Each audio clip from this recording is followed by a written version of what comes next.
Şerdi nomi yagonasan o'zbek. Ona tebratgan bu beshkilarim, Alloh ochgan sirru saboq eshkilarim. Allohdan beamr kirmas insonga tikan, Al-Buxoriy, Al-Termiziy zardek tergan qozondan Qur'onni. Tilnozar uchun sotilmagan vijdonni, umrin bag'ishlagan suralaru tergan iymonni. Har bir inson insofda bo'lsa, kalima-yu dilda qo'rqish bo'larmidi sichqondan, fildan. Bu o'zbek yurt tuprog'i, Alloh nazari tushgan avliyolar, allomalar, ilm istab qush bo'lib uchgan. Kimlardir sezmas bu yurt, pirlar, avliyolar yurti, allomalar, durdonalar yurti. Ehtimol o'ylarsan, inom bu neyni bilar deb. Ulg'ayganman shu yurtda o'sgan nozu ne'mat yeb.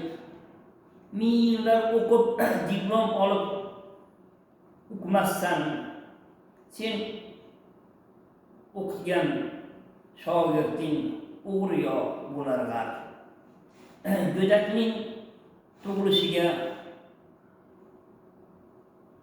ozon chaqirilgan quloqqa, tashlamasdan bir narsa uloqqa, hech narsa kirmas quloqqa. Tayyorlar hokim yo uni sulton qilib, halol ishlamasa, yesada, yemasada bo'rini og'zi qon. Yerga qarasam tuproq bu, onadek ko'rinar vatan. Atrofga boqsam bu xalq 38 million qora ko'z ko'rinar. Osmonga boqsam sokin bu, tinchlikdan darak berar. Ne allomay pirlar bergan bu aziz tuproq. Yana tug'ilajak bilimdonu avliyo azizlar.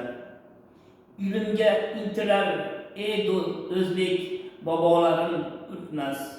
Ey o'g'il qiz, dunyo ilm ustunlarin, avliyolar ajdodlarsan.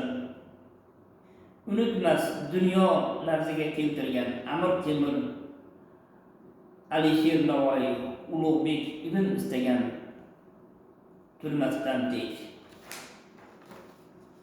Osmonu yulduz sanagan o'zbek, kechayu kunduz sanagan o'zbek, Allohni ilmni tanlagan ham bobom,